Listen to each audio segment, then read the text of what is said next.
I was miserable in my life. I didn't like waking up. I ain't have no purpose. I ain't know what I was supposed to be doing. On October 8th, 1985, I walked in a comedy club for the first time. Signed up for the following week. The following week, a girl took me down there. She said, "You got to go to comedy club. You're the funniest person I've ever met." I never even heard of comedy clubs. I'm 27. I walked in the comedy club. I signed up for the following week. I'm gonna sit here and learn. I knew I was funny. I just didn't know what to do with it. They had 10 acts go up. 9 of them went up. I didn't laugh at one joke. I was just sitting there just, man, I wish that was me. Man, they should have said this. Every joke they told, I knew the punchline before they said it, and I wrote a better punchline in my mind, what they should have said. It got to guy number 10, they called his name, he wasn't there. They said, well, he's not here, we're gonna go to next week's list. Steve Harvey, where are you? Long story short, I won amateur night that night. I won $50. It was a 45-minute drive to my house with this girl named Gladys. I cried 45 minutes. She said, "What you crying for? It ain't but $50. I said, no, you don't even understand. I was born tonight. I now know what I'm supposed to do. I went to work the next day, October 9th, and quit my job.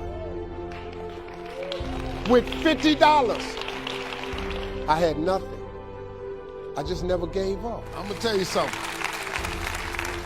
That decision cost me everything I had. I lost everything. I lost my family. I lost friends. I lost everything. I became homeless. I lived in a car for 3 years. But I just saw this, I saw this vision. I just pursued it. I said, wow, that's it. You have to take chances in life. Life is about risk. If you play it safe in life, you ain't gonna have much of a life. If you play it safe, you won't have much of a life. Life is risk. It takes courage to pursue your dream. Now, it's gonna cost you something. Most people are not willing to pay what it costs to go after your dream, because you're gonna have to hurt a little bit. And most people don't like being uncomfortable. If you don't wanna be uncomfortable, please do not pursue success, because success is a very uncomfortable feeling. And I just learned to be comfortable being uncomfortable. Life is hard. See, for every time you have a plan, a dream, an aspiration, or a goal, do you know what happens every time you have one of those? This thing comes along called life. It happens to everybody. Life has disappointment. It's got peaks and valleys. You're gonna lose somebody you care about one day. That's a valley. Somebody gonna close the plant you thought was gonna stay open so you could retire. That's a valley. Somebody gonna fire you for an unjust cause. That's a valley. The people that got your credit card gonna sell their company, gonna sell their business to another credit card company. Your 18% go up to 26%. You don't even know why now. Your minimum didn't change because it's life. You can stop thinking that life fitting be easy, because I got news for you, it ain't. That's a false hope to think you're gonna have a wonderfully carefree life. That's unthinkable. We all live in this bubble. What you gotta do, you gotta put more air in your bubble. You got to blow your bubble up. Expand yourself. Take yourself out your comfort zone. Do not live in your bubble. Put some more air in your bubble. If you stay in your comfort zone, that's where you will fail.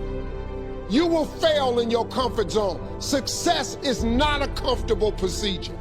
It is a very uncomfortable thing to attempt. So you got to get comfortable being uncomfortable if you ever want to be successful. Start putting some pressure on. Put some pressure on yourself. Get out here and get about it. Look, I'd love to sugarcoat this thing for you. I'd love to tell you, look, you can go out here and get rich, do a couple of things. That ain't happening. You got to get real doggish. You got to get downright funky if you want to make it. Now, like I was telling you before, if you want to be ordinary, you ain't even got to listen to me. Just go on about your business. If you think ordinary's cool, ain't no problem. It's some really, really wonderful, ordinary people. But if you are sitting in this room and you have extraordinary aspirations, then you're gonna have to do extra. You put extra on top of ordinary and you come up with extraordinary. It's no other way. I'm sorry, but here's the fact. All of you have extraordinary capabilities, all of you. You have to decide if you are willing to do the things to put you in that category.